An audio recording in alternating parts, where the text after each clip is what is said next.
Jeeva today நேயர்களுக்கு வணக்கம். நிகழ்ச்சியில் சிறப்பு விருந்தினராக ஃபர்ஸ்ட் லைன் ஆசிரியர் மூத்த பத்திரிகையாளர் உமாபதி கிருஷ்ணன் இணைந்திருக்கிறார். பேசலாம். வணக்கம் சார். வணக்கம்மா.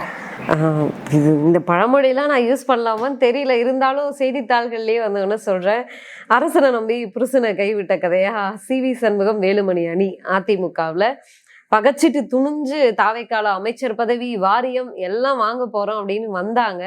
கடைசியில் தாவேக்கா வந்து கை விட்டுடுச்சு. இப்போ இனி அவங்களுடைய நிலைமை என்ன என காலையில நம்ம பேசிட்டு இருக்கக்கூடிய இந்த நேரத்துல சிவி சண்முகம் வேலுமணி தலைமையிலான ஒரு அணி மீட்டிங் போட்டிருந்தாங்க. மீட்டிங்லயே கைகளுப்பு அளவுக்கு போயிட்டு தான் செய்தி வருது. உள்ள என்ன நடந்துச்சு நமக்கு தெரியல. அவங்கெல்லாம் விரக்தியில இருக்காங்க. ஏன்னா 15 பேர் வரைக்கும் அமைச்சர்லாம் சொல்லியிருக்காங்க. ஆனா தாவேக்கா தரப்புல இருந்து 6 முதல் 7 பேருக்கு அமைச்சர் பதவி தரப்படுறதா பேச்சுவார்த்தை நடந்துச்சுன்னு செய்திகள்ல வந்துச்சு. சோ இப்ப ஏமாற்றம் அடைந்திருக்கிறார்கள். இனி அவங்களோட எதிர்காலம் என்ன ஆகும்? அதிமுகவோட எதிர்காலம் நாசம் தான் இருக்கிறேன். எலெக்ஷன் இல்ல, அதிமுகவோட எதிர்காலத்தை பத்தி நான் பேசல. அது தொடர்ச்சியா பல பிளவுகளை நானே பார்த்துட்டு இருக்கேன். சிவி சண்முகம் அண்ட் வேலுமணி அணியினுடைய 25 எம்எல்ஏ என்ன சொல்றீங்கன்னா, அரசனை நம்பி புருஷனை கைவிட்டான்னு அது பழைய பழமொழி. ஆமா, காலத்து பழமொழி. அரசன் மேல ஆசைப்பட்டு புருஷனை விட்டு போனா அரசனும் போயிட்டான் புருஷனும் போயிட்டான்றாங்க.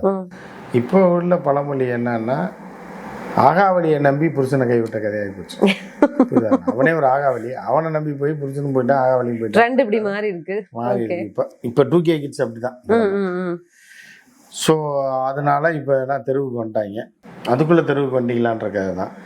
தூண்டி விட்டது வந்து பிஜேபி தான், உடச்சிவான்னு. ஆனால் ஒரு குறிப்பிட்ட அளவுக்கு மேலே உடைக்க முடியும். புரியுதா உங்களுக்கு?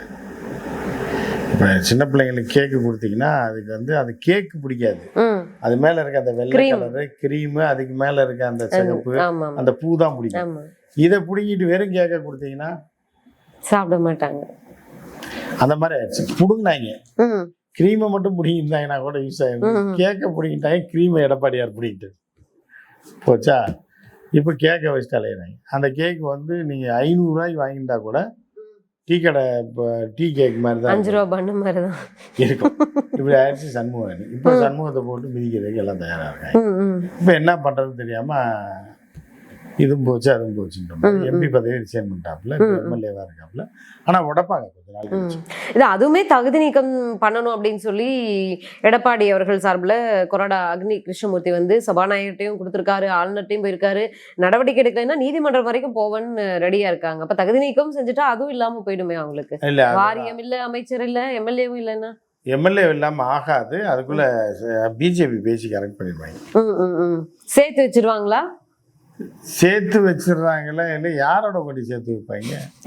பிரச்சனை மறுபடியும் எடப்பாடி பழனிசாமி இருக்கான்ற மாதிரி எங்க கொண்டு எவனோட சேர்த்து விடுறது?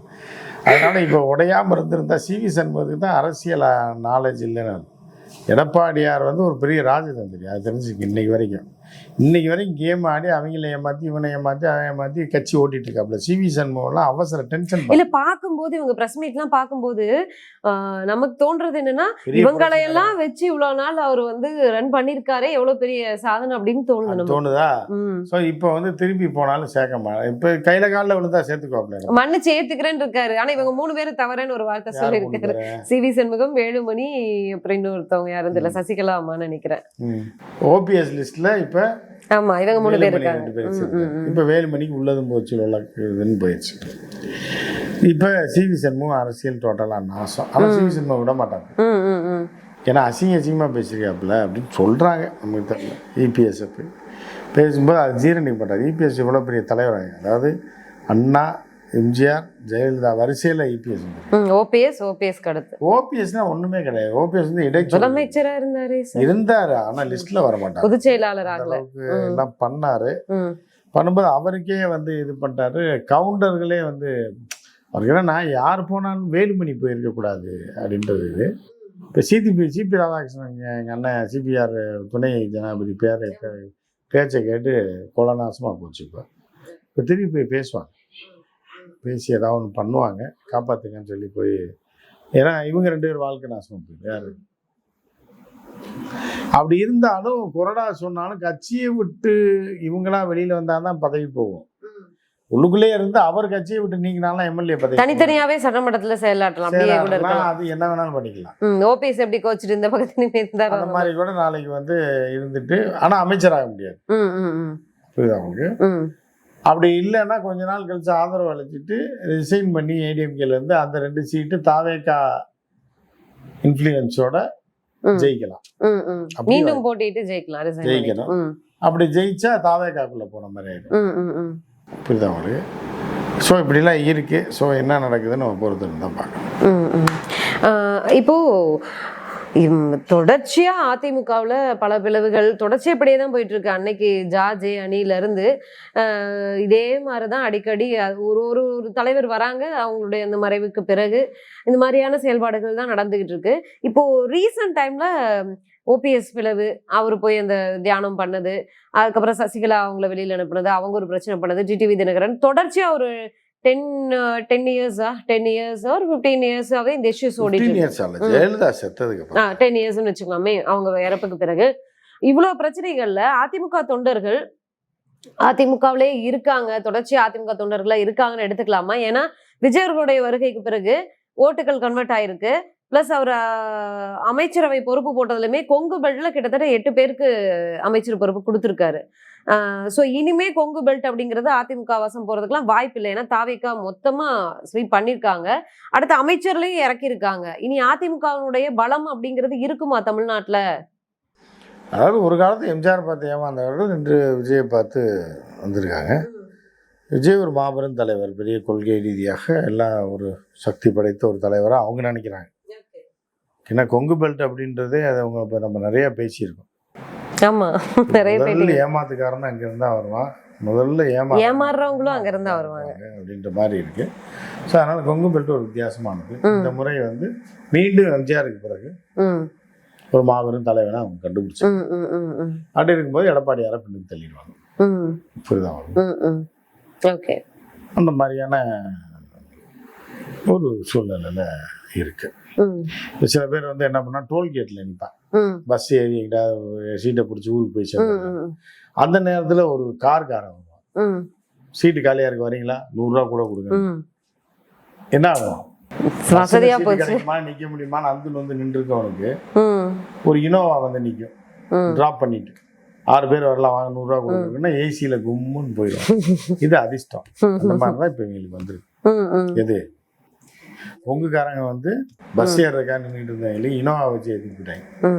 அது மாதிரி அந்த மக்கள் அப்புறம் இனி இறங்குவானா, அவ்வளவுதான், அதோட போயிடுவாங்க. எம்ஜிஆர் அடுத்து விஜய். இப்போ இந்த தேர்தல்ல விஜய் அப்படிங்கிற ஒரு முகம்தான், விசில் விஜய் அது மட்டும்தான் வந்து குவிஞ்சிருக்கு அப்படிங்கிறத பார்க்க முடியுது. இன்னொரு முகமும் இருக்கு, நீ சொல்ல மாட்டீங்க. சரி சார், சரி கேளுங்க. என்ன முகம் சார் அது? இருக்கு. ஓகே, அதை தாண்டி இப்போ அதிமுக பாஜக இப்போ ஒரு 2 கட்சிகள் கூட்டணி அமைக்கிறாங்க தேர்தல் நேரத்துல அப்படின்னா அந்த தேர்தலை வெற்றி பெறுவதற்கான நோக்கம்தான். இந்த தேர்தல்ல அதுக்கு முன்னாடி நாடாளுமன்ற தேர்தல் எல்லாம் போட்டி போட்டு பலமுறை வந்த அமித்ஷா அவர்களும் மோடி அவர்களும் இந்த சட்டமன்ற தேர்தல்ல தமிழ்நாடு, கேரளா இந்த மாதிரி தென் மாநிலங்கள்ல ஆட்சி பிடிக்கணும்னு வெறியோட இருக்கக்கூடியவங்க இந்த பக்கம் எட்டியே பார்க்கல. 1-2 முறைக்கு மேல ஃபார்மாலிட்டி கூட வரல அப்படிங்கிறத பார்க்க முடியுது. அந்த கூட்டணியை வெற்றி பெற செய்வதற்கான எந்த வியூகமும் எந்த செயல்பாடும் எடுக்கல அப்படின்னா இப்ப நம்ம இதை எப்படி புரிஞ்சுக்கிறது? நீங்க ஒன்றும் புரிஞ்சுக்கிறே வேணாம், எல்லாத்தையும் அவங்களே பார்த்துக்கிறாங்கும் போது நம்ம ஏன் போக போறோம்? ஸ்டேஷனுக்குள்ள போறீங்க, போர்ட் வந்து எல்லா பெட்டியும் கொடுக்குமான்னு வாங்கி தூக்கும்போது நீங்க ஏன் கவலைப்படுறீங்க? நமக்காக தூக்கி கொண்டு வந்து வண்டியில் ஏத்துறதுக்கு ஒருத்தர் இருக்கும்போது விட்டுற வேண்டியதான், சொகுசா போக வேண்டியதான் போயிட்டாங்க. அவங்க நம்ம செய்யற வேலையை அவங்களே செய்யறேன்றாங்க, நம்ம எதுக்கு ரிஸ்க் எடுத்துக்கிட்டு அப்படின்னு விட்டாங்க. அவங்களும் ஜெயிச்சிட்டாங்க, இப்போ அவங்க செஞ்சுட்டு இருக்காங்க. நம்ம செஞ்சா கூட பிரச்சனை வரும், அவங்க செஞ்சுட்டாங்கன்னா வந்து பிரச்சனை இருக்காது. விஜய் பாவம் ஒண்ணு தெரியாது, ஆமா கத்துப்பாரு, கத்துக்கிற டைம் கொடுக்கணும், எல்லாத்தையும் ஆட்டையை போட்டு மொத்தம். ஆமா, அவர் நல்லவர், அவர் எம்ஜிஆர் மாதிரி சொல்லி நாசப்படுத்தி. ஓகே, பாஜக மாநில தலைவராக நைனா நாகேந்திரனை மாத்தின பிறகு செயல்பாடுகள் மாத்திட்டாங்களா? அப்படிதான் இருக்கு. சார், அதாவது அண்ணாமலை அவர்களை மாத்திட்டு நயினா நாகேந்திரன் அவர்களை கொண்டு வந்த பிறகு அவர் நயினா நாகேந்திரனுடைய செயல்பாடுகள் பெரிதும் இதுவா இல்லை அப்படிங்கிறதுனால மீண்டும் மாநில தலைவர் மாற்றம். அவங்களுக்கே தெரியுமே, நீங்க என்னமோ கேள்வியா அதை போய் கேட்குறீங்க. அவங்க ஒய்ஃபுக்கே தெரியுமே. அது நம்ம வீட்டுக்காரர் ஒழுங்கா கட்சியில் பணியாற்றல, அவர் இவரை போட்டால் விளங்காதுன்னு அவங்க வீட்டுக்காரங்களுக்கே தெரியும். நீங்க என்னமோ கேள்வி வந்து இங்கே வந்து கேட்டு புதுசாக கேட்குற மாதிரி கேட்குறீங்க. அவங்களுக்கு தெரிஞ்சது அமித்ஷா அவர்களுக்கு தெரிஞ்சிருக்காங்க. தலைவர் பதவி ஏற்கும் போதே குடும்பத்தில் இருக்கவங்கலாம் ஏன்டா இப்படி ஏமாந்து இது பண்ணிட்டாங்க அப்படின்ற மாதிரி அவங்களே நினைச்சிருக்காங்க. அதை நம்ம சொல்ல வேண்டிய மீண்டும் மாற்றம் இருக்கும்னு ஒரு கருத்து உண்டு. இல்ல அண்ணாமலை அவர்கள் அதாவது ஒதுங்கியே இருக்காரு, அவர் மாநில தலைவர் பொறுப்புல ஒதுங்கில நம்ம டூர் போயிருக்காருமா. அவர் வந்து லண்டன்ல இருக்காப்ல, வந்துட்டாப்ல. இல்ல மீண்டும் அவர் வந்து வெயில் காலம் வந்திருக்க மாட்டாப்ல. இப்ப 40 டிகிரி இருக்கனால இன்னும் ஒரு வாரம் கழிச்சு வருவாங்க. மீண்டும் மாநில தலைவராக பேச்சுவார்த்தை நடந்து கொண்டிருப்பதாக ஒரு தகவல் தெரியல. அவங்க ராஜ்யசபா உறுப்பினர் ஆக போறாருன்ற ஒரு தகவலும் உண்டு. இதற்கு சொல்லிட்டு இருக்காங்க. இப்போ ஆந்திரால இருந்து ராஜ்யசபா உறுப்பினர்கள் காலி ஆகுது, பொறுப்பு காலி பல இடங்கள்ல காலியா தான் இருக்கும். அதுக்கு என்ன பண்ண முடியும்? ரொம்ப நாளா சொல்லிட்டு இருக்காங்க. ராஜ்யசபா இருக்கிறாரு, துணை இணை அமைச்சராக போறாரு, முருகனை தூக்க போறாங்க. முருகனை தூக்கிடுவாங்கன்னு நினைக்கிறேன். போதுன்னு பார்த்துறாங்க. முருகனுக்கு போட்ட சோத்துக்கு பார்த்த இந்த இதுன்னு சொல்லுவாங்க. உனக்கு காலையில மூக்கு பிடிக்க போட்டு கூட்டு வந்ததுக்கு நீ என்ன பண்ணணுமோ பண்ணிட்டு அப்படின்னு இதில் சொல்ல. முருகன் நம்ம சொல்லலை. அப்படி அந்த காமெடியில் வர மாதிரி இப்போ எம்எல்ஏ சீட்டு கூட ஜெயிக்க முடியாத முருகனை மத்திய அமைச்சராக எதுக்கு வச்சுக்கணும்னு ஒரு கேள்வி அவங்களுக்கே இருக்கு. இப்போ இவ்வளோ நாள் நம்ம ஏமாந்துட்டோமா? மாட்டு பொங்கல் கொண்டாடுறதுக்கு மட்டும்தான் முருகனா, அதுக்கு வேற ஆளை வச்சு கொண்டாடலாமே அப்படின்ற மாதிரி. அதனால் அவங்க ஒரு லிஸ்ட்டு போட்டாங்க. தமிழிசையெல்லாம் ஆஃபீஸ்க்குள்ளே விடக்கூடாதுன்னு ஒரு லிஸ்ட்டு வச்சுக்காங்க. இவங்களெல்லாம் ஆஃபீஸ்க்குள்ளே இனிமேல் விடக்கூடாதுன்னு ஒரு லிஸ்ட்டு, இன்னொரு லிஸ்ட்டு தெரியாமல் பண்ணிட்டோம் இவங்களெல்லாம் இனிமேல் கட்சியில் முக்கிய பொறுப்பு கொடுக்கூடாதுன்னு ஒரு லிஸ்ட்டு எல்லாம் எடுத்து வச்சுருக்காங்க. திருப்பி இவங்களுக்கே எம்எல்ஏ மக்கள் கட்டுப்பாய் தான் விஜய் மயிலாப்பூர்காரங்கள ஏன் போடுறாங்க?